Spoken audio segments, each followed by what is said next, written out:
नहमदुहु व नसल्ली अला रसूलिहिल करीम अम्मा बाद। आज जो आपके सामने मैं तशरीह रखना चाहता हूँ दरस कुरान में, वो है पारा नंबर 4। अल्लाह रब्बुल आलमीन इरशाद फरमाता है, लन तनालुल बिर्रा हत्ता तुनफिकू मिम्मा तुहिब्बून, कि तुम लोग तब तक भलाई को नहीं पा सकते जब तक कि अल्लाह रब्बुल आलमीन के रास्ते में अपनी बेहतरीन चीज को सदका और खैरात ना करो, खर्च ना करो। और तुम जो भी खर्च करते हो, अल्लाह रब्बुल आलमीन तुम्हारे खर्च किए हुए को जानता है कि तुम किस नीयत से देते हो, तुम्हारा इरादा क्या है, तुम खर्च करने में अल्लाह ताला की रजा चाहते हो या दुनिया का दिखावा मकसद है। अल्लाह रब्बुल आलमीन हर चीज को जानता है। इस आयत में अल्लाह ताला हमें ये कह रहा है, आयत नंबर 92 सूरह आल इमरान, कि तुम लोग जब भी कोई खर्च करो तो अच्छी चीज को खर्च करो, अल्लाह के रास्ते में बेहतरीन चीज को दो। अच्छी चीज जो तुम खुद पसंद करते हो वो अल्लाह ताला के रास्ते में सदका करो, खैरात करो, अल्लाह उसे पसंद करता है। वरना हमारी आदतें होती हैं कि रमजान का महीना आया, हम पुराने कपड़े निकालते हैं, बासी खाना देते हैं, वो चीजें जो हमारे इस्तेमाल के काबिल नहीं, हम अल्लाह के रास्ते में देते हैं। अल्लाह ताला कहता है कि अपनी पसंदीदा चीज को दो, अल्लाह ताला उसको ज्यादा पसंद फरमाता है। इस आयत को सुनने के बाद हजरत अबू तलहा रज़ियल्लाहु ताला अन्हु अल्लाह के नबी की खिदमत के अंदर आते हैं और कहते हैं कि मेरा एक बाग है जो मेरा बहुत पसंदीदा माल है, सबसे ज्यादा मैं उसको पसंद करता हूँ। इस आयत को सुनने के बाद मैंने वो अल्लाह ताला की राह में खर्च कर दिया, अल्लाह ताला के रास्ते में दे दिया। ये सहाबा किराम का किरदार था कि वो आयतें सुनने के बाद अमल किया करते थे, आयतों के ऊपर रुका करते थे, और इसीलिए अल्लाह रब्बुल आलमीन ने उनको कहा कि अल्लाह उनसे राजी हो गया और वो अल्लाह से राजी हो गए। उसके आगे अल्लाह ताला ने आयत नंबर 95 के अंदर इरशाद फरमाया, फत्तबिउ मिल्लत इब्राहीम हनीफा व मा काना मिनल मुशरिकीन, कि तुम लोग हजरत इब्राहिम अलैहिस्सलाम की पैरवी करो और यकीनन वो मुशरिकों में से नहीं थे। यानी हजरत इब्राहिम जैसी जिंदगी बनाओ। आप जानते हैं कि हमारे लिए उसवा कौन है? मुहम्मदुर रसूलुल्लाह सल्लल्लाहु अलैहि वसल्लम।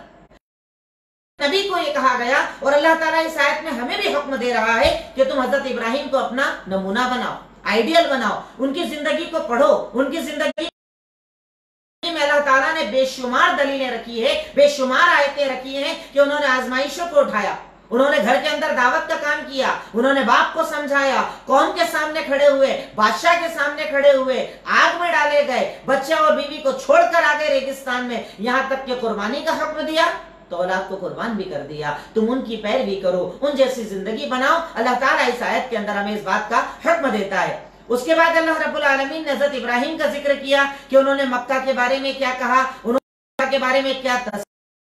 बाद अल्लाह रब्बुल आलमीन अहले किताब का तज़किरा करता है, उनके अमाल का तज़किरा करता है, और उसके बाद अल्लाह रब्बुल आलमीन हमें इस वक्त के तकाजे बता रहा है। अभी इस वक्त तुम्हारी जिम्मेदारी क्या है? हर दौर के अंदर मुसलमानों की, अहले ईमान की जिम्मेदारियां क्या हैं? अगर वो लाजिम पकड़ लें, अल्लाह रब्बुल आलमीन उनकी मदद करेगा। उन जिम्मेदारियों का तज़किरा अल्लाह रब्बुल आलमीन ने इन आयतों के अंदर करते हुए इरशाद फरमाया। आयत नंबर 102, 103, 104 सूरह आल इमरान, अल्लाह ताला इरशाद फरमाता है, या अय्युहल्लज़ीना आमनुत्तक़ुल्लाह हक़्क़ तुक़ातिह व ला तमूतुन्ना इल्ला व अंतुम मुस्लिमून। ऐ वो लोगों जो ईमान लाए हो, अपने का डर इख्तियार करो। कैसे? जैसे उससे डरने का हक है। वो नहीं कि हम सभी बोलते हैं भाई अल्लाह से डरते हैं, अल्लाह से डरते हैं। डरने का मतलब क्या? कि तुम्हारे अमाल में तब्दीली आए, तुम हलाल पर बाकी रहो, तुम हराम से दूर हो जाओ, तुम अल्लाह ताला की इताअत करो, तुम अल्लाह के नबी की फरमाबरदारी करो, अल्लाह ताला के नाजिल करदा कुरान को अपनी जिंदगी बना लो। अल्लाह ताला कहता है कि वो डर अल्लाह ताला तुमसे चाहता है, और तुम्हारी मौत जब भी आए इस्लाम पर आना चाहिए। अब इसका मतलब क्या हुआ? कि तुम मुसलमान बनकर रहो, हमेशा इस्लाम पर अमल करते रहो, क्योंकि कोई नफ्स ये नहीं जानता कि उसकी मौत कब आने वाली है, कब अल्लाह रब्बुल आलमीन की तरफ से अजल आएगी और वो मर जाएगा। तो अल्लाह ताला से कह रहा है कि तुम हर हाल में अपने आप को मुसलमान बनाओ, हर वक्त इस्लाम पर अमल करो। ये मत सोचो कि बुढ़ापे में अमल करूंगा, ये मत सोचो कि हज के बाद अमल करूंगा, नहीं जानते कब आ जाएगी। तो सबसे पहले अल्लाह ताला हमें हुक्म ये दे रहा है कि पहले अपनी इस्लाह करो, अपने नफ्स की इस्लाह करो, अपने आप को बेहतर बनाओ। जैसे हमारे यहाँ होता है ना, खुद कुछ नहीं कर रहे हैं, जमाने को तबलीग की जा रही है, लोगों के ऊपर एतराज किए जा रहे हैं, उनकी बीवी बच्चों को बताया जा रहा है, उसके बाप को गलत बताया जा रहा है, इसके उसके कारोबार पर नजर है, ये हराम कमाता है, ऐसा करता वैसा करता। खुद के गिरेबान में कितना झांका हमने। अल्लाह ताला में यहाँ पर यही कह रहा है, सबसे पहले अपनी इस्लाह करो, सबसे पहले अपने आप को बेहतर बनाओ, सबसे पहले अपने दिल के अंदर अल्लाह ताला का तकवा पैदा करो, और तकवा वो जो तुम्हारी आंखों में हो, तकवा वो जो तुम्हारे कानों में हो, तकवा वो जो तुम्हारे सीने के अंदर हो, तकवा वो जो तेरे पूरे जिस्म को अल्लाह ताला से डरने वाला बना दे। और उसके आगे अल्लाह ने कहा कि जब अपनी इस्लाह कर लो फिर उम्मत के अंदर इत्तेहाद की कोशिश करो। अल्लाह ताला कहता है वअतसिमू बिहब्लिल्लाहि जमीअन वला तफर्रकू, और तुम लोग मिलकर अल्लाह ताला की रस्सी को मजबूती से थाम लो,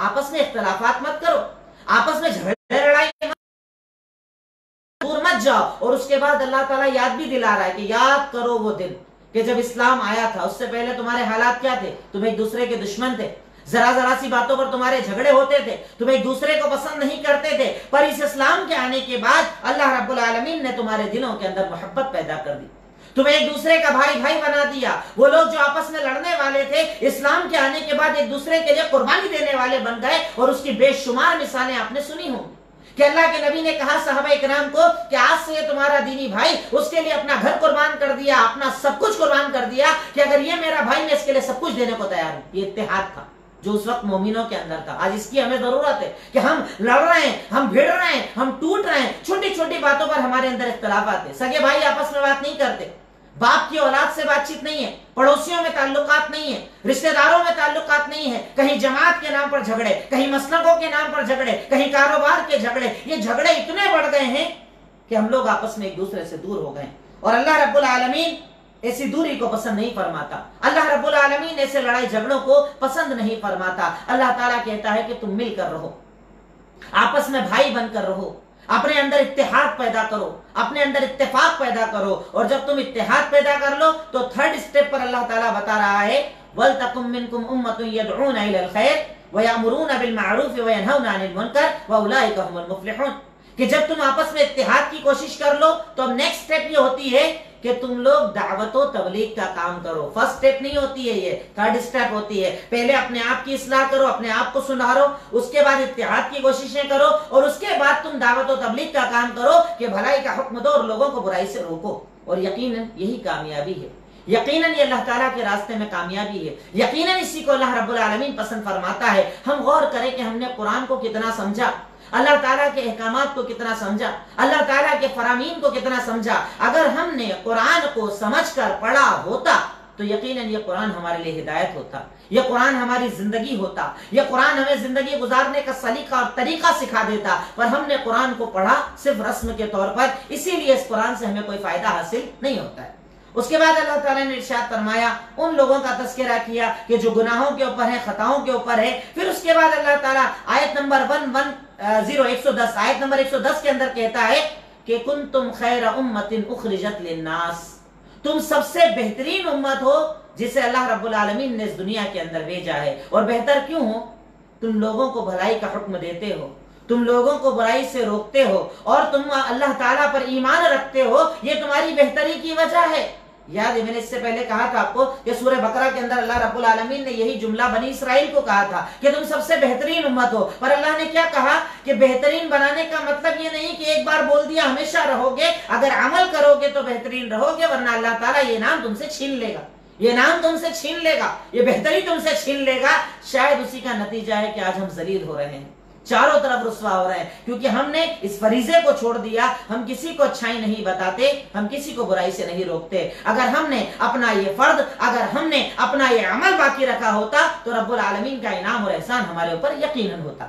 उसके आगे अल्लाह ताला फिर अहले किताब का तज़किरा करता है, अहले किताब के मामलात का तज़किरा करता है, उनकी खता और गलतियों का जिक्र करता है। उसके बाद अल्लाह ताला एक मोमिनों को बड़ा बारीक हुक्म देता है, बड़ा अजीब सा हुक्म देता है। इरशाद फरमाया आयत नंबर 118 और 119 के अंदर, या अय्युहल्लज़ीना आमनू ला तत्तखिज़ू बितानतम मिन दुनिकुम ला यालूनकुम खिबाला वद्दू मा अनित्तुम, कि ऐ लोगों जो ईमान लाए हो, तुम मोमिनों के अलावा किसी और को अपना राजदार मत बनाओ। ये हमारी कौम की सबसे बड़ी बीमारी है।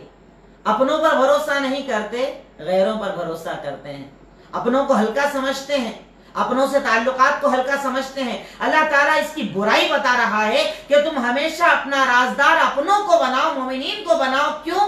क्योंकि मोमिन तुमको समझता है, मोमिन तुम्हारे दर्द को समझता है, वो तुम्हारा ईमान में शरीक है। अल्लाह ताला देखिए क्लियर, मैं नहीं कह रहा, अल्लाह रब्बुल आलमीन कह रहा है, इरशाद फरमाया कि तुम लोग मोमिनों को छोड़कर अगर गैरों को अपना राजदार बनाओगे تو وہ تمہیں مٹانے میں کوئی کسر نہیں چھوڑیں گے. جب تم ان کے سامنے ہر چیز جا کر بک دو گے, ہر چیز جا کر بتا دو گے ہماری یہ پلاننگ ہے, ہم یہ کرنے والے ہیں, یہ کرنے والے ہیں, یہ کرتے ہیں, یہ نہیں کرتے, اپنی ساری کمزوریاں کھول دیتے ہیں ان کے سامنے جا کر, پتہ ہے اس کا نتیجہ کیا ہوتا ہے؟ وہ تمہیں مٹانے کے اندر تمہاری پلاننگ کو استعمال کرتے ہیں, تمہاری باتوں کو تمہارے خلاف استعمال کرتے ہیں. قد بدت البغضاء, اللہ تعالیٰ کہتا ہے ودوا ما عنتم, وہ تو چاہتے ہی ہیں تمہیں برباد کرنا. قد بدت البغضاء من افواہہم, ان کے چہروں سے, ان کے منہ سے, ان کی زبانوں سے کتنی مرتبہ اسلام کے خلاف وہ باتیں کر چکے ہیں, اسلام کو مٹانے کی باتیں کر چکے ہیں, اسلام کو مٹانے کی باتیں کرتے ہیں, اور تمہیں انہی کو اپنا رازدار بنائے پھرتے ہو. اور جو ان کے دلوں کے اندر ہے نا, یہ تو زبان سے کچھ بولا ہے, جو دلوں میں وہ اس سے بھی زیادہ ہے. جو آپ دیکھتے ہیں نا آج کل کچھ بیانات آتے ہیں لوگوں کے, عجیب عجیب ٹائپ کے بیانات آتے ہیں, ایسا ہونا چاہیے, ویسا ہونا چاہیے. اللہ تعالیٰ کہتا ہے یہ تو تھوڑا سا بولا ہے,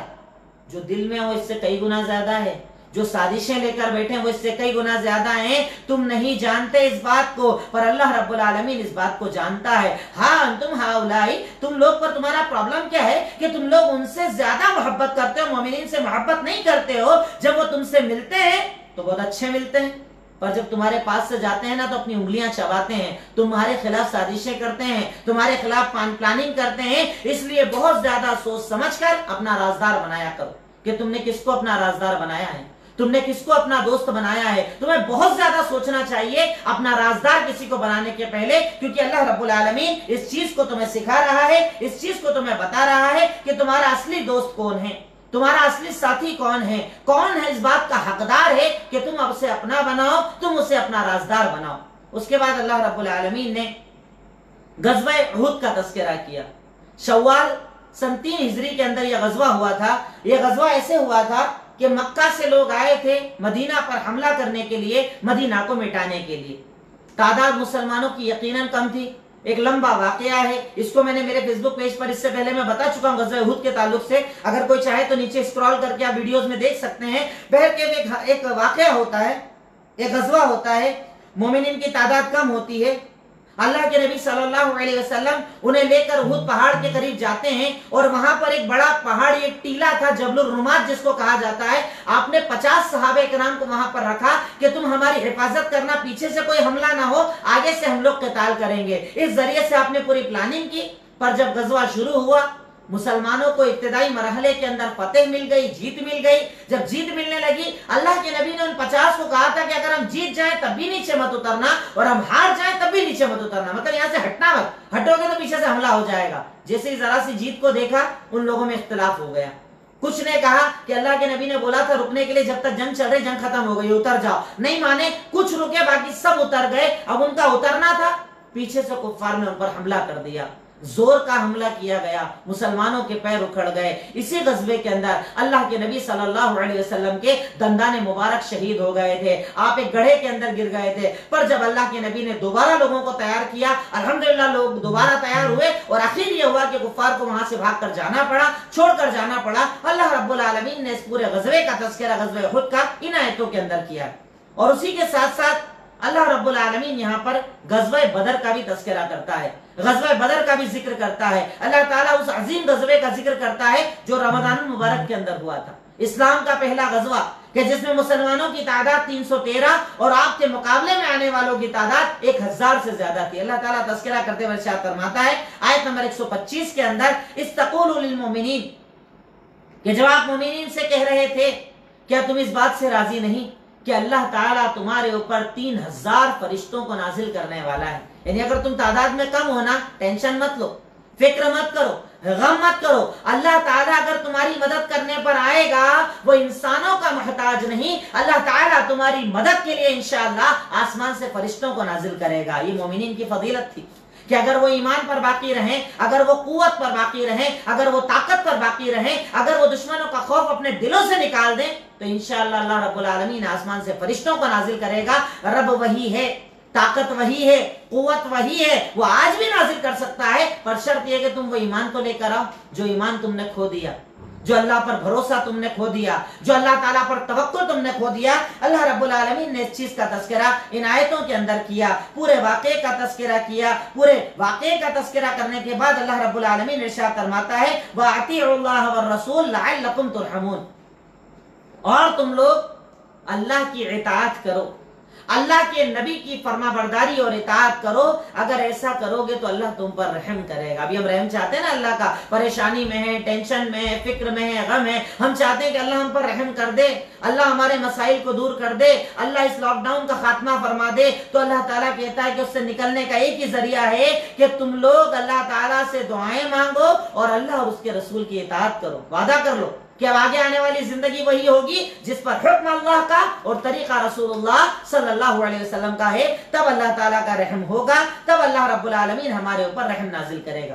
اس کے بعد کی آیتوں کے اندر آیت نمبر 133, 34, 35 اور 36 کے اندر اللہ رب العالمین نے کچھ نیک اعمال کا تذکرہ کیا کہ وہ کون سے اعمال ہیں جو ایک مومن کو اپنی زندگی کے اندر کرنا چاہیے جس کے ذریعے وہ جنت کو حاصل کر سکتا ہے. اللہ تعالیٰ نے ارشاد فرمایا وَسَارِعُوا إِلَى مَغْفِرَةٍ مِّن رَبِّكُمْ وَجَنَّةٍ عَرْضُهَا السَّمَاوَاتِ وَالْأَرْضُ أُعِدَّتْ لِلْمُتَّقِينَ کہ دوڑو, جلدی کرو اس جنت کی طرف اور رب کی مغفرت کی طرف جس کی چوڑائی آسمان اور زمینوں سے زیادہ ہے. بڑی عظیم وہ جنت ہے, بڑی خوبصورت وہ جنت ہے. اللہ رب العالمین نے اس جنت کو بڑی بہترین بنایا ہے. اس کی طرف جلدی کرو, دوڑو, محنت کرو, کوشش کرو. اور کیسے کرو؟ جو متقیوں کے لیے تیار کر رکھی ہے. اب متقی کون, جنتی کون, جنت میں جانے کا حقدار کون ہے جسے جنت ملے گی؟ اللہ تعالیٰ ان کی نیکیاں, ان کے اعمال کا تذکرہ کرتے ہوئے ارشاد فرما رہا ہے الذین ينفقون فی السراء والضراء. جب اللہ تعالیٰ خوب مال دیتا ہے تب بھی خرچ کرتے ہیں, اور جب کاروبار تنگ ہوتا ہے تب بھی خرچ کرتے ہیں. ہر حال میں خرچ کرتے ہیں, ہر حال میں غریبوں کی مدد کرتے ہیں, ہر حال میں بھوکوں کو کھانا کھلاتے ہیں. یعنی جب اللہ بہت زیادہ دیتا ہے نا تب ان کے اندر تکبر نہیں آتا, جھکاؤ آتا ہے. وہ اور زیادہ خرچ کرتے ہیں. اللہ تو نے دیا, میری اوقات نہیں تھی, میری حیثیت نہیں تھی, تو مجھے عطا کر رہا ہے, تو اب میں کیا کروں گا؟ تیری نعمتوں کا شکریہ ادا کروں گا. میرا کاروبار چل رہا ہے, تیرا شکریہ. میرا کاروبار اچھا چل رہا ہے, ترقی آ رہی ہے, الحمدللہ, غریبوں کا مسیحا بن گیا. پر جب نہیں ہو تب بھی, جیسے آج حالات ہے, سب پریشانی کے اندر ہے, پریشانی میں ہے, تب اگر آدمی خرچ کرے تو اللہ تعالیٰ اس خرچ کرنے کو اور زیادہ پسند کرتا ہے, اور زیادہ افضل قرار دیتا ہے کہ آدمی اس وقت خرچ کرے جب اس کے پاس مال کم ہو. اللہ تعالیٰ اسے زیادہ پسند کرتا ہے. اس کے بعد جنتی کی خاصیت اللہ بتا رہا ہے والکاظمین الغیظ, وہ لوگ جو اپنے غصے پر کنٹرول رکھتے ہیں. غصہ ہمارا بتائیں, ہمارا غصہ منافقوں والا غصہ ہے, اپنے سے زیادہ طاقتور کے سامنے ٹھنڈا ہو جاتا ہے, پر کمزور آدمی پر بھرپور نکالا جاتا ہے. اللہ کہتا ہے مومن کی صفت نہیں ہے, مومن تو غصے پر کنٹرول کرتا ہے. ذرا سا غصہ آیا, آپ نے کسی کی عزت ذلیل کر دیا, اس کو الٹے سیدھے جملے بول دیا, اس کی عزت کے ساتھ کھیل گئے, چار لوگوں کے بیچ میں اس کو ذلیل کر دیا. اللہ تعالیٰ کہتا ہے یہ مومن کا کردار نہیں ہوتا ہے. مومن وہ ہوتا ہے جو غصے کو پی جاتا ہے. غلطی ہو جائے, خطا ہو جائے, اگر میری ذات پر کس نے کوئی کیچڑ اچھالا ہے, میری ذات کے بارے میں برا بولا ہے, میں اپنے غصے پر کنٹرول کروں. لیکن ہاں بات اسلام کی آ جائے, وہاں کنٹرول نہیں ہوتا ہے. لیکن جب تک میری ذات پر بات ہو رہی ہے, اگر میں اپنے غصے کو کنٹرول کروں, اللہ کہتا ہے غصہ کنٹرول کرنا تجھے جنت دلوا دے گا. ہم میں کئی بیوقوف ہے جو کہتے ہیں کہ اپن تو صاف دل کے, دل میں کچھ نہیں رکھتے, پر جو منہ میں آتا ہے بول دیتے. یہی تو غصہ نکالنا ہے کہ آپ منہ میں جو آیا اتنا بولتے ہو کہ سارے رشتوں کو بکھیر کر رکھ دیتے ہو, توڑ کر رکھ دیتے ہو. اللہ ایسے لوگوں کو پسند نہیں کرتا. اس کے آگے اللہ نے ارشاد فرمایا والعافین عن الناس, اللہ ان لوگوں کو جنت دے گا جو لوگوں سے درگزر کرتے ہیں, معاف کرتے ہیں. ٹھیک ہے, غلطی ہو گئی نا, کوئی بات نہیں, برا بول دیا نا, کوئی بات نہیں, میرے خلاف سازش کر دی نا, کوئی بات نہیں, معاف کرتے چھوڑتے چلے جاتے ہیں. اس کے لیے دل بہت بڑا چاہیے. جنت آسانی والی چیز نہیں ہے کہ بالکل جاؤ گے اور اللہ جنت دے دے گا. جنت کے لیے دنیا میں اپنے آپ کو تھوڑا جھکانا پڑے گا. اللہ تعالیٰ کہتا ہے اپنی عادت اگنور کرنے والی بناؤ, چھوڑنے والی. غلطی کی نا, وہ اس کا فیصلہ, اللہ اس کو نپٹے گا, مجھے کوئی ٹینشن لینے کی ضرورت نہیں. اللہ تعالیٰ کہتا ہے ایسے لوگوں کو میں جنت دیتا ہوں. اور اس کے آگے ارشاد فرمایا واللہ یحب المحسنین, اور اللہ تعالیٰ تو احسان کرنے والوں کو پسند کرتا ہے. جو تیرے ساتھ برا کرے نا تو اس کے ساتھ احسان کر, جو تجھے برا بولے نا تو اس کے ساتھ احسان کر, غریبوں کے ساتھ احسان کر, لوگوں کے ساتھ عطا کر, انہیں دیتا چلا جا. اللہ رب العالمین ایسے احسان کرنے والوں کو پسند فرماتا ہے. اور اس کے آگے کہا والذین اذا فعلوا فاحشۃ او ظلموا انفسهم ذکروا اللہ فاستغفروا لذنوبهم, اور وہ لوگ کہ کبھی ان سے کوئی فحاشی والے کام ہو جائے, کوئی غلط کام ہو جائے, کوئی گناہ ہو جائے, جیسے ہی یاد آتا ہے فوراً توبہ کرنے لگ جاتے ہیں. انتظار نہیں کرتے توبہ کے لیے موت کے آنے کا, بڑھاپے کے آنے کا, حج پر جانے کا. جیسے ہی احساس ہوا وہیں توبہ شروع, اللہ معاف کر دے, اب نہیں کروں گا, عزم کر رہا ہوں, وعدہ کر رہا ہوں, شرمندہ ہو رہا ہوں, فوراً توبہ کرتے ہیں. اللہ تعالیٰ کہتا ہے ایسے لوگوں کو میں جنت دوں گا. ان کو نہیں کہ جو لوگ اپنے گناہوں پر جمے رہتے ہیں, کنٹینیو گناہ کرتے ہیں، بار بار ایک خطا کرتے ہیں، بار بار ایک گناہ کرتے ہیں، اللہ تعالیٰ کہتا ہے میں انہیں پسند نہیں کرتا۔ اولئک، یہی وہ لوگ ہیں، جزاء مغفرۃ من ربہم وجنات تجری من تحتہا الانہار، کہ یہی وہ لوگ ہیں جنہیں اللہ اپنی مغفرت نازل کرے گا، کہ اللہ رب العالمین جنہیں وہ جنتیں دے گا جس کے نیچے نہریں بہ رہی ہوں گی، اور یہ اس نعمت کے اندر ہمیشہ رہیں گے۔ اس کے بعد اللہ تعالیٰ ہمارے آج کے حالات کے بارے میں بتا رہا ہے، آج سے 1450 سال پہلے۔ آیت نمبر 139 اللہ تعالیٰ نے ارشاد فرمایا وَلَا تَهِنُوا وَلَا تَحْزَنُوا وَأَنْتُمُ الْأَعْلَوْنَ إِن كُنتُم مُؤْمِنِينَ، تم لوگ بزدلی مت دکھاؤ، تم لوگ غم مت کرو، اللہ تعالیٰ تمہیں عزت دے گا اگر تم مومن بن کر رہو گے۔ بزدلی مت رکھو، جو آج ہمارے اندر ہے نا، پوری قوم کے اندر، نسوں کے اندر، نسلوں کے اندر، خون کے اندر بزدلی بھر گئی ہے، ہر چیز کا ڈر، عزت نہیں ملے گی، کاروبار بند ہو جائے گا، یہ ہو جائے گا، وہ ہو جائے گا، ہر جگہ دین سے کمپرومائز کر رہے ہیں، ہر جگہ قرآن حدیث سے کمپرومائز کر رہے ہیں۔ کیوں؟ اندر میں جو یہ بھری ہوئی نا بزدلی، یہ ہمیں بگاڑ رہی ہے۔ اللہ تعالیٰ کہتا ہے کہ اگر عزت چاہیے تو مومن بنو، اللہ تعالیٰ مومن کو عزت دیتا ہے، مومن سے اللہ تعالیٰ نے عزت کا وعدہ کیا۔ دوسری جگہ اللہ تعالیٰ قرآن کے اندر کہتا ہے وَلِلَّهِ الْعِزَّةُ وَلِرَسُولِهِ وَلِلْمُؤْمِنِينَ، اللہ کا وعدہ ہے کہ عزت تو اللہ کے لیے ہے، اللہ کے رسول کے لیے ہے، اور مومنوں کے لیے، یعنی اللہ مومن کو کبھی ذلیل نہیں کرتا، مومن کو ذلیل ہونے سے بچاتا ہے، پر اس کے لیے شجاعت پیدا کرنا ہوگی، بہادری پیدا کرنی ہوگی کہ حق بولو، حق کے ساتھ کھڑے رہو، حق بات کرو، ڈرو مت، کیونکہ عزت اور ذلت کا دینے والا صرف اللہ رب العالمین ہے۔ اس کے آگے اللہ تعالیٰ نے ارشاد فرمایا، کچھ غزوات کا تذکرہ کرنے کے بعد اللہ تعالیٰ آیت نمبر 144 کے اندر ایک عقیدے والی بات ہمیں سکھاتا ہے، وَمَا مُحَمَّدٌ إِلَّا رَسُولٌ قَدْ خَلَتْ مِن قَبْلِهِ الرُّسُلُ أَفَإِن مَاتَ أَوْ قُتِلَ أَنقَلَبْتُمْ عَلَىٰ أَعْقَابِكُمْ، کہ اللہ تعالیٰ کہہ رہا ہے کہ دیکھیے اللہ کے نبی کا مقام بہت اونچا ہے، مرتبہ بہت اونچا ہے، درجہ بہت اونچا ہے، وہ نبیوں کے سردار، وہ رسولوں کے سردار، وہ ہر چیز پہ اللہ تعالیٰ نے انہیں اتنی زیادہ طاقت اور قوت دی کہ اللہ تعالیٰ نے انہیں حوض کوثر عطا کر دیا، اللہ تعالیٰ نے انہیں مقام محمود دے دیا، اللہ تعالیٰ نے انہیں سارے درجات دیے، پر رسول ہیں۔ کیا ایسا ہوگا کہ اگر وہ دنیا سے رخصت ہو گئے تو تم دین چھوڑ دو گے، شریعت چھوڑ دو گے؟ اگر ایسا کرو گے تو نقصان تمہارا ہوگا، اللہ کا کوئی نقصان ہونے والا نہیں۔ یعنی اللہ تعالیٰ ہمیں یہاں پر یہ بتا رہا ہے کہ اللہ کے نبی کا مقام اور مرتبہ اپنی جگہ پر، اگر ان کے جانے کے بعد تم دین کو چھوڑ دو گے تو نقصان تمہارا ہوگا، اللہ کا نقصان ہونے والا نہیں ہے۔ اس ضمن کے اندر ایک واقعہ بھی آتا ہے جس پر عمل ہمارے یہاں صحیح بخاری کے اندر موجود ہے کہ اللہ کے نبی صلی اللہ علیہ وسلم جب دنیا سے رخصت ہوئے، حضرت عمر ابن خطاب رضی اللہ تعالیٰ نے اس بات کو برداشت نہیں کر پا رہے تھے، تلوار لے کر کھڑے ہو گئے کہ اگر کوئی کہے گا اللہ کے نبی رخصت ہو گئے، میں گردن، اللہ کے نبی صلی اللہ علیہ وسلم کا دنیا سے رخصتی، حضرت ابوبکر صدیق رضی اللہ تعالیٰ عنہ آئے، انہوں نے دیکھا، حضرت عمر کو کچھ نہیں بولے، کمرے کے اندر گئے، جا کر اللہ کے نبی کو دیکھا، دیکھنے کے بعد جب محسوس کیا کہ آپ دنیا سے رخصت ہو چکے ہیں، انہوں نے باہر آئے، منبر پر کھڑے ہوئے اور آ کر کہا کہ اے لوگو، یہ قرآن کی آیت کو پڑھا کہ اللہ کے نبی کے بارے میں اللہ تعالیٰ نے قرآن کے اندر ارشاد فرمایا کہ وہ ایک اللہ کے رسول ہیں، اگر وہ دنیا سے رخصت ہو گئے تو کیا تم دین سے پھر جاؤ گے؟ حضرت عمر کہتے ہیں کہ مجھے لگا یہ آیت آج نازل ہوئی، انہوں نے تلوار کو پھینک دیا، نبی سے راضی ہوں کہ وہ میرے نبی، انہوں نے جو مجھے بتایا اس پر مجھے عمل کرنا ہے۔ یہ صحابہ کرام کی زندگی تھی، قرآن پر عمل، قرآن پر جھکنا، قرآن کو ماننا، انہوں نے اس عمل کو اپنی زندگی بنایا تھا۔ اس کے بعد اللہ رب العالمین نے کچھ غزوات کا تذکرہ کیا۔ غزوہ احد کے اندر جیسا میں نے آپ کو بتایا کہ 50 صحابہ کرام کو آپ نے طے کیا تھا کہ اس جگہ کو مت چھوڑنا، جب انہوں نے اس جگہ کو چھوڑ دیا تو اللہ رب العالمین نے اس کا تذکرہ کیا کہ جب انہوں نے نبی کی ایک بات کو نہ مانا تو اللہ ان سے ناراض ہو گیا، اللہ تعالیٰ کی اللہ کے نبی کی بات نہ ماننے کی بنیاد پر اللہ تعالیٰ ان سے ناراض ہو گیا۔ سوچئے وہ صحابہ کرام جن کی ساری زندگی اللہ کے نبی کی فرما برداری تھی، جن کی ساری زندگی آپ کی باتوں پر عمل تھا، ایک بار آپ کی بات نہ مانے اور اللہ ناراض ہو جائے، ہم جیسوں کا حال کیا ہوگا؟ جن کی ساری زندگی اسی پر چلتی ہے، جو ساری زندگی اللہ کے نبی کی باتوں کو نہیں مانتے، جو ساری زندگی اللہ کے نبی صلی اللہ علیہ وسلم کی نافرمانی کرتے ہیں، سوچئے ان کا حال کیا ہوگا؟ اللہ تعالیٰ ان سے کتنا ناراض ہوگا؟ اللہ تعالیٰ دینے پر آ جائے، بتائیے اللہ رب العالمین کے عذاب سے ہمیں کون بچائے گا؟ تو ہمیں ہمیشہ سوچنا چاہیے کہ ہم اللہ کے نبی کو کبھی ناراض نہ کریں، ان کی باتوں کو نہ چھوڑیں، ان کی سنتوں کو نہ چھوڑیں۔ اس کے بعد اللہ رب العالمین نے جیسا میں نے آپ کو بتایا، چونکہ میں آپ کو مختصر میں بتا چکا ہوں غزوہ احد کے تعلق سے، اللہ رب العالمین نے اسی کا تذکرہ کیا۔ اس کے بعد اللہ رب العالمین اللہ کے نبی کا اخلاق بتا رہا ہے اور ارشاد فرمایا آیت نمبر 159 کے اندر، فَبِمَا رَحْمَةٍ مِّنَ اللَّهِ لِنْتَ لَهُمْ वलौ कुन्त फद्दन गलीज़ल क़ल्ब लनफ़द्दू मिन हौलिक, कि ये अल्लाह ताला का इनाम है कि अल्लाह ताला ने तुम्हारे ऊपर जिस नबी को भेजा है ना, वो बड़े रहीम है, उनकी जबान में बड़ी नरमी है, उनके अखलाक में बड़ी नरमी है, वो बदजुबानी नहीं करते, सख्ती से बात नहीं करते, डांट डपट कर बात नहीं करते, किसी को तकलीफ नहीं, किसी को बुरा भला नहीं कहते। ये अल्लाह का इनाम है तुम्हारे ऊपर।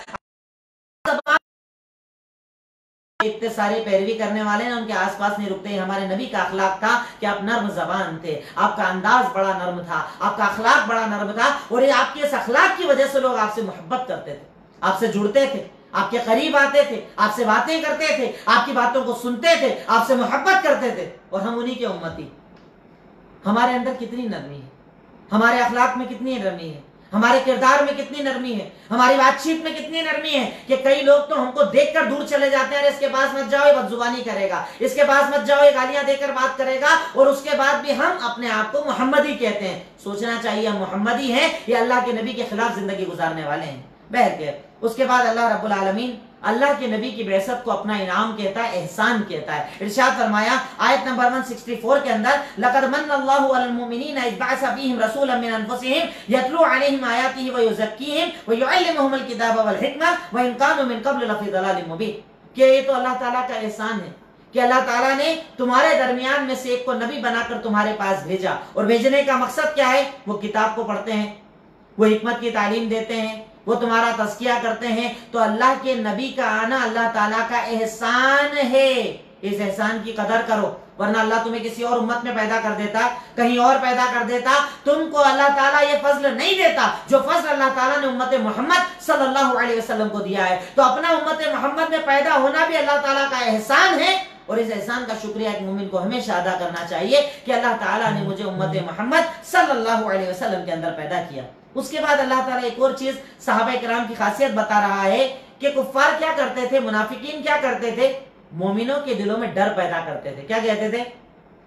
तुम्हारे खिलाफ प्लानिंग चल रही है, तुम्हारे खिलाफ बहुत सारे जमा हो गए हैं, तुम्हारे खिलाफ तो अब ये होने वाला, ये कर दिया जाएगा, मिटा दिया जाएगा, बर्बाद कर दिया जाएगा, इसके बाद ये होगा, उसके बाद वो होगा। जो हमारे पास भी होता है ना मुनाफिक, जो हमारी सफ में रहते हैं और हमें ही कमजोर करते हैं, ऐसे उस दौर के अंदर भी थे। पर ये लोग जब आकर उन मोमिनों को कहते थे ना, आयत नंबर 173 अल्लाह ताला इरशाद फरमाता है कि जब ये लोग उनको आकर ऐसे डराते थे ना, तो जानते हैं वो लोग रिप्लाई में क्या कहते थे? हस्बुनल्लाह व निअमल वकील। जो आज हमारा जवाब होना चाहिए, हमारे लिए अल्लाह काफी है और वह बेहतरीन कारसाज है। अरे अगर मेरे साथ मेरा रब मौजूद है जो आसमान जमीन का चलाने वाला, इस पूरी दुनिया का चलाने वाला, तो दुश्मनों की क्या औकात है, इनकी साजिशों की क्या औकात है, इनकी प्लानिंग की क्या औकात है। कद मकरू व मकर अल्लाह वल्लाहु खैरुल माकिरीन। उन्हें प्लानिंग करने दो, पर इस दुनिया में अगर सबसे बेस्ट, सबसे अच्छा कोई प्लानर है तो अल्लाह रब्बुल आलमीन है, उसकी प्लानिंग चलती है। इनकी क्या औकात और हैसियत है, ये सोचते रहे, होता वो है जो अल्लाह रब्बुल आलमीन चाहता है। तो उस दौर के अंदर सहाबा इकराम को जब डराया जाता था, इससे डरो, उससे डरो, ये हो रहा है, वो हो रहा है, वो एक ही जुमला कहते थे, हस्बुनल्लाह व निअमल वकील। हमारे लिए अल्लाह काफी है और वो बेहतरीन कारसाज है। और उसके साथ अल्लाह ये भी कहता है, इन्नमा ज़ालिकुमुश शैतान युखव्विफु औलियाहु फला तखाफूहुम व खाफूनी इन कुंतुम मुमिनीन। कि ये शैतान है जो तुमको डराने आता है, शैतान के साथी हैं ये सब, ये शैतान के हवारी लोग हैं जो तुमको डराने आते हैं। ये डराए ना तो तुम डरना मत। किससे डरना? सिर्फ अल्लाह से डरना। वही है, वही खालिक, वही मालिक, वही जिंदगी मौत का देने वाला। इसलिए लोगों का डर अपने दिलों के अंदर से निकाल लेना। उसके बाद हमें एक समाजी बुराई अल्लाह ताला बता रहा है आयत नंबर 180 के अंदर, वला यहसबन्नल्लज़ीना यबख़लूना बिमा आताहुमुल्लाहु मिन फ़ज़लिही हुवा खैरुल लहुम। कि तुम लोग देखते हो ना अपने समाज के अंदर कुछ लोग ऐसे होते हैं कि जब अल्लाह माल देता है ना तो कंजूसी करते हैं, माल को जोड़ जोड़ के रखते हैं, अल्लाह के रास्ते में खर्च नहीं करते हैं। और उनको ऐसा लगता है, उनके गुमान में ये होता है कि ये माल बढ़ रहा है, ये माल जमा हो रहा है, ये मेरे लिए बेहतर है, मेरे बच्चों के काम आएगा, मेरे बुढ़ापे के लिए काम आएगा, वो अच्छा समझते हैं। और अल्लाह कहता है ये कंजूसी उसके लिए अच्छी नहीं है। कयामत के दिन भी और कब्र के अंदर इसके इसी माल को जलाकर उसे आग में तपाया जाएगा। उसके जरिए उसे, यहाँ तक कि सोने चांदी का वो अंबार जो तुम जमा करते हो ना, उसे गर्म करके अल्लाह ताला तुम्हारे जिस्म के ऊपर दागेगा और उसके जरिए तुम्हें अजाब दिया जाएगा। मतलब कंजूसी अच्छा अमल नहीं है। अल्लाह के रास्ते में दिया करो, अपने अंदर सखावत लाओ, अपने दिल को बड़ा करो, अल्लाह ताला के रास्ते में अता करो, क्योंकि अल्लाह ताला देने वालों को पसंद करता है। और उसके फौरन बाद अल्लाह ताला ने आयत नंबर 185 के अंदर मौत का भी तस्करा कर दिया कि कंजूसी करते हो ना तो मौत को याद कर लिया करो। अल्लाह ताला कहता है कुल्लु नफ्सिन ज़ाइक़तुल मौत, हर नफ्स को मौत का मजा चखना है, यानी हर नफ्स को मरना है। व इन्नमा तुवफ़्फ़ौना उजूरकुम यौमल क़ियामा, और कयामत के दिन तेरे अमल का तुझे बदला भी दिया जाएगा। यानी ये कंजूसी करना है कि अल्लाह के रास्ते में देना है, तू डिसाइड कर, क्योंकि अल्लाह ताला हर चीज का जानने वाला है, अल्लाह ताला हर चीज का खालिक व मालिक है, अल्लाह ताला को हर चीज पता है। अल्लाह के सामने सोच, क्योंकि तेरी मौत का वक्त मुकर्रर है। जब मौत आएगी ना कोई टाल नहीं पाएगा, मौत आएगी ना तो बच नहीं पाएगा। इसलिए मौत से डर, क्योंकि अल्लाह रब्बुल आलमीन ने तेरी मौत के वक्त को मुकर्रर कर रखा है, और जब वो वक्त आ जाएगा तो वो टाला नहीं जाएगा, वो हटाया नहीं जाएगा। मौत का वक्त मुकर्रर है और वो आकर ही रहेगा।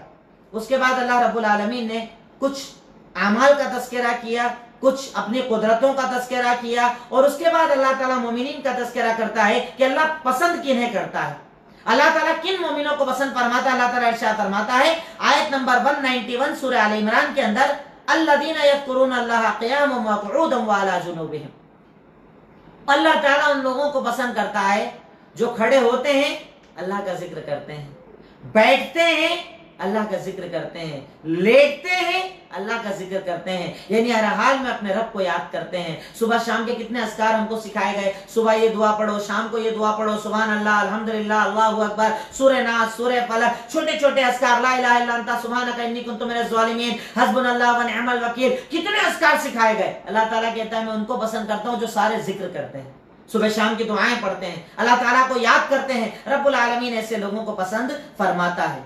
अब उसके बाद सूरह निसा, निसा कहा जाता है औरतों को, निस्वतुन मतलब एक औरत, निसा यानी बहुत सारी औरत। अल्लाह रब्बुल आलमीन ने सूरत के अंदर चूंकि औरतों के मसाइल को बयान किया है, इसलिए सूरत को सूरह निसा कहा जाता है। और लोग कहते हैं कि इस्लाम के अंदर औरतों के अधिकार नहीं दिए गए, पूरे कुरान में सूरत ही नाजिल कर डाली और कहते हैं कि अधिकार नहीं दिए गए।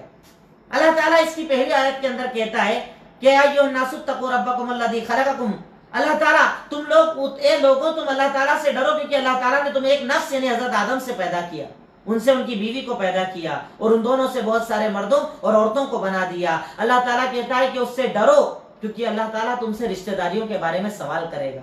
आज आदमी रिश्तेदारियों के बारे में बहुत ज्यादा नहीं सोचता। अल्लाह कहता है मैं रिश्तेदारी के बारे में तुझसे सवाल करूंगा, तुझसे पूछूंगा, तेरे हर रिश्तेदार के बारे में तुझसे सवाल होगा, जितने रिश्ते तुझसे जुड़े हैं, घर वाले, पड़ोसी, माँ बाप, भाई बहन, चाचा, जितने रिश्ते, ससुराली रिश्ते, रजाई रिश्ते, जो भी रिश्ते तुझसे जुड़े हैं उनकी कदर कर, क्योंकि मैं रिश्तों के बारे में तुझसे पूछूंगा। और आज हमारा क्या है, हमारे कई नौजवान कहते हैं ना कि ये तो अपना ऐसा दोस्त है जो अपने सगे भाई से भी बढ़कर है। ऐसा हो ही नहीं सकता।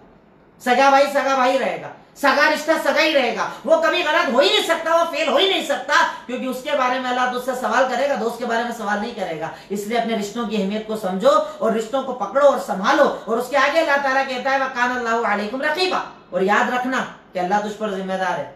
कोई जाने ना जाने पर अल्लाह रब्बुल आलमीन तेरे हर मामले को जानता है। अल्लाह ताला के सामने तेरा कोई मामला छुपा हुआ नहीं है। और उसके बाद औरतों का अधिकार अल्लाह ये बता रहा है, वातुन्निसा सदकातुहुन्ना निहला, जब औरतों से शादी करो ना तो खुश दिली से उनकी मेहर दे दिया करो, मेहर अदा कर दिया करो, मेहर अदा करने में आनाकानी मत करो। और यहाँ तक कि हदीस के अंदर अल्लाह के नबी ने सिखाया कि मेहर तो नगद और फौरन अदा कर देना चाहिए, इंतजार नहीं करना चाहिए उसके अंदर बुढ़ापे का। जब निकाह हो फौरन उसी वक्त पर निकाह अदा की मेहर अदा कर दिया करो। अल्लाह रब्बुल आलमीन ने इस चीज को तुम्हारी जिम्मेदारी बताया है। उसके बाद अल्लाह ताला ने विरासत का जिक्र किया कि अगर बाप का इंतकाल हो जाए, माँ का इंतकाल हो जाए और वो माल छोड़कर गए हो तो माल को कैसे तकसीम किया जाएगा, माल को कैसे बांटा जाएगा, लड़के को कितना दिया जाएगा, लड़की को कितना दिया जाएगा। अल्लाह ताला ने सूरह निसा आयत नंबर 11 के अंदर उस चीज का जिक्र किया। साथ साथ में ये भी बताया कि देखिए एक तो होते हैं फिक्स हकदार, बेटे को मिलेगा, बेटी को मिलेगा, बीवी को मिलेगा, पर अगर तुम्हारे कोई ऐसे रिश्तेदार हो कि जिनको हिस्सा नहीं मिल रहा है पर वो मोहताज हो तो ऐसे लोगों को भी थोड़ा माल दे दिया करो, अता कर दिया करो, क्योंकि अल्लाह रब्बुल आलमीन तुम्हारे ऐसे अता करने को पसंद फरमाता है और अल्लाह ताला ऐसे देने वालों को बहुत ज्यादा पसंद फरमाता है। और उसके बाद एक चीज अल्लाह ने ये बताई जो मैंने इससे पहले पॉइंट आपके सामने जिक्र किया था ना, कि हमारे यहाँ पर लोग हमें फोन करते हैं, शेख वालिद का इंतकाल हो गया, विरासत तकसीम करनी है, मसला बताओ। हम पूछते हैं कितने भाई बहन, कहा भाइयों को बताओ, बहनों की तो शादी हो गई। अरे तो शादी हो गई तो रिश्ता खत्म हो गया? कहा नहीं, उनकी हमने शादी में इतना खर्चा किया था, उनको दहेज में दिया था। भाई वो सब जो तूने किया वो अल्लाह ताला तुझसे सवाल करेगा, क्योंकि अल्लाह ने तुझे नहीं बोला था कि दहेज दे, पर ये विरासत का हिस्सा फर्ज है, तुझे देना पड़ेगा। अगर तू बहन बेटी का हिस्सा दबाएगा, अल्लाह रब्बुल आलमीन का अजाब तुझ पर आएगा। जितना बेटे को दिया जाएगा उससे आधा बेटी को दिया जाएगा, ये फर्ज है। क्योंकि अल्लाह ताला ने आयत नंबर 13 के अंदर इरशाद फरमाया है, तिल का हुदूदुल्लाह, ये जो विरासत के हिस्से हैं ना, ये अल्लाह की बाउंड्रीज है। अगर इसे कोई क्रॉस करेगा, अल्लाह ताला का अजाब उस पर नाजिल होगा, अल्लाह ताला इसे इंसान को जहन्नम में दाखिल करेगा। मतलब इसको हल्का मत समझो कि विरासत में माल दबा लो, बेटियों का हक दबा लो, अल्लाह सवाल नहीं करेगा। अल्लाह ताला तुमसे पूछेगा और अल्लाह ताला को तुमको जवाब देना पड़ेगा। उसके बाद अल्लाह ताला ने आयत नंबर 17 और 18 के अंदर जिक्र किया कि तौबा किन लोगों के लिए है, अल्लाह ताला किन लोगों की तौबा कबूल करता है। अल्लाह ताला इरशाद फरमाता है, इन्नमत तौबतु अलल्लाहि लिल्लज़ीना यअमलूना सूअ बिजहाला, तौबा उनकी है, गलती से कोई गुनाह हो गया, ठीक है, जानते बुझते गुनाह हो गया, पर जैसे ही एहसास हुआ तौबा कर ली, अल्लाह से माफी मांग ली। अल्लाह कहता है ऐसे लोगों की अल्लाह तौबा कबूल करता, पर उनकी नहीं कि जो कंटिन्यू गुनाह करें और मौत तक का इंतजार करें। नहीं मरने के वक्त आए तब सोचे तौबा करेंगे, मौत का इंतजार कर रहे हैं, गुनाह करते चले जा रहे हैं, अल्लाह कबूल नहीं करता। तौबा के लिए जल्दी होना चाहिए, तौबा के लिए इंतजार नहीं होना चाहिए। उसके बाद अल्लाह रब्बुल आलमीन ने यहाँ पर कुछ महरीम रिश्तेदारों का जिक्र किया कि वो कौन से रिश्ते हैं जो तुम्हारे लिए हलाल हैं, वो कौन से रिश्ते हैं जो तुम्हारे लिए हराम हैं। यानी किनसे एक मर्द पर्दा नहीं करेगा, एक आदमी किनसे पर्दा नहीं करेगा, या उसके अपोजिट में औरत को किससे पर्दा नहीं करना है, दोनों का जिक्र हो गया। अल्लाह ताला ने मर्द को हुक्म देते हुए इरशाद फरमाया कि तेरे ऊपर हराम रिश्ते कौन से हैं, 7 नसब से, यानी तेरे पैदाइश से जिनका रिश्ता है 7 वो लोग, 7 लोग रजाई, जैसे पहले अरब में हुआ करता था कि पैदा करने वाली माँ अलग होती थी और दूध पिलाने वाली अलग होती थी। वो लोग क्या करते थे, अपने बच्चों को गांव और देहात के अंदर भेज दिया करते थे दूध पिलाने के लिए, कि वहां जाएंगे जरा ट्रेन हो जाएंगे, मजबूत हो जाएंगे। तो रजाई सिस्टम वहां चलता था। अब ये सिस्टम इतना ज्यादा आम नहीं है, पर अगर अब भी हो तो जितने रिश्ते आपके पैदाइश के खूनी रिश्तों में जो रिश्ते हराम होते हैं, वही रिश्ते दूध पिलाने की वजह से भी हराम हो जाते हैं। यानी किसी औरत ने अगर किसी बच्चे को दूध पिला दिया तो जैसे उसकी सगी माँ से उसका रिश्ता होता है, वैसा ही दूध पिलाने वाली माँ से भी उसका रिश्ता होता है। अब कौन से रिश्ते हैं कि एक मर्द को जिनके सामने आने की इजाजत है, औरत को उससे पर्दा नहीं करना है, तो इरशाद फरमाया उसके अंदर कौन कौन है। अल्लाह ताला ने इरशाद फरमाया, एक तो तुम्हारी माँ से पर्दा नहीं है, एक तुम्हारी बेटी से पर्दा नहीं है, एक तुम्हारी बहन से पर्दा नहीं है, एक तुम्हारी फुप्पो और तुम्हारी खाला, यानी बाप की बहन और माँ की बहन, इन दोनों से तुम्हारा पर्दा नहीं है, एक भांजी यानी भाई की बेटी और बहन की बेटी। सिर्फ ये 7 रिश्ते हैं इस्लाम के अंदर जो महरीम रिश्तेदार हैं, जिनसे आपका पर्दा नहीं है। ये औरतें आपके सामने आ सकती है, औरतों का भी रिश्ता वैसे ही समझ लीजिए कि जैसे अल्लाह ताला ने बता दिया, भाई माँ से पर्दा नहीं, बहन से पर्दा नहीं, बेटी से पर्दा नहीं, फुप्पो से पर्दा नहीं, खाला से पर्दा नहीं, भांजी और भतीजे से पर्दा नहीं। इसका मतलब इनसे आपका निकाह भी हराम है, इनसे आप निकाह नहीं कर सकते। अगर ये सगे रिश्तेदार हैं, इनसे आप निकाह नहीं कर सकते, अल्लाह ताला ने इनको हराम करार दिया। अब इनके अलावा जितनी भी औरतें हैं उनसे आपको पर्दा करना है, क्योंकि उनसे आपका निकाह हो सकता है। अपनी इज्जत को भी बचाना है, उनकी इज्जत को भी बचाना है। और उसके अलावा अल्लाह ताला ने 4 ससुराली रिश्तेदार भी बताए जिनसे मर्द को पर्दा नहीं करना होता है। एक सास से पर्दा नहीं है, क्योंकि सास आपकी अब महरमात में से आ गई है। दूसरा बहू, कि अगर आपकी बेटा है उसका आपने निकाह कर दिया तो बहू से आपका निकाह नहीं हो सकता, इसलिए बहू से भी आपको पर्दा नहीं करना है। इसी तरीके से आपने अगर किसी तलाकशुदा या बेवा औरत से शादी की और पहले से उसकी कोई बेटी मौजूद हो, अब आपने निकाह कर लिया तो वो बेटी भी आपकी बेटी के हुक्म में आ गई, अब आपको उससे भी पर्दा नहीं करना है। और इसी तरीके से अल्लाह रब्बुल आलमीन ने सगी बहनों को जमा करने से मना किया कि आप 2 सगी बहनों को एक साथ, अल्लाह ताला ने इरशाद फरमाया, वान तजमाउ बैनल उख्तैन, कि 2 सगी बहनों को एक साथ निकाह के अंदर नहीं रखा जा सकता। यानी अगर आपकी बीवी है, उसकी सगी बहन से आप एक साथ शादी नहीं कर सकते। हाँ, अगर बीवी का इंतकाल हो जाए तो उससे आपका निकाह हो सकता है। इसीलिए शरीयत ने कहा कि साली के बारे में थोड़ा सख्ती है, उससे पर्दा आपको करना पड़ेगा। क्यों? कि अगर बीवी है तब तक तो पर्दा नहीं, ठीक है चल जाएगा, लेकिन अगर बीवी ना हो तो आप उससे निकाह कर सकते हो। इसलिए आपको हर हाल में उससे अपने रिश्ते का दायरा बनाना चाहिए, उस रिश्ते के दायरे के अंदर रहना चाहिए, क्योंकि वो आपकी मतलब महरिमात में से नहीं है। ہو، اس لیے اپنے آپ کو اس رشتے سے بچانا ہے۔ بہرکیف اللہ رب العالمین نے ہمیں آج کے اس پارے کے اندر کچھ احکامات کا تذکرہ ہمارے سامنے کیا۔ آگے آنے والی آیتوں کے اندر عورتوں کا ہی تذکرہ آئے گا، عورتوں کے احکامات کا تذکرہ آئے گا۔ اللہ تعالیٰ نے اگر زندگی دی، عمر دی، طاقت دی تو انشاءاللہ آپ کے سامنے ان کا بھی ذکر ہوگا۔ آخر میں اللہ تعالیٰ سے دعا ہے، اے اللہ تمہیں کہنے سننے سے زیادہ عمل کرنے کی توفیق عطا فرما دے۔ اے اللہ تو ہمیں قرآن کو سمجھنے کی توفیق عطا فرما دے۔ اے اللہ اس قرآن کو سمجھ کر پڑھنے کی توفیق عطا فرما دے۔ وآخر الدعوانا الحمدللہ رب العالمین۔ السلام علیکم ورحمۃ اللہ وبرکاتہ۔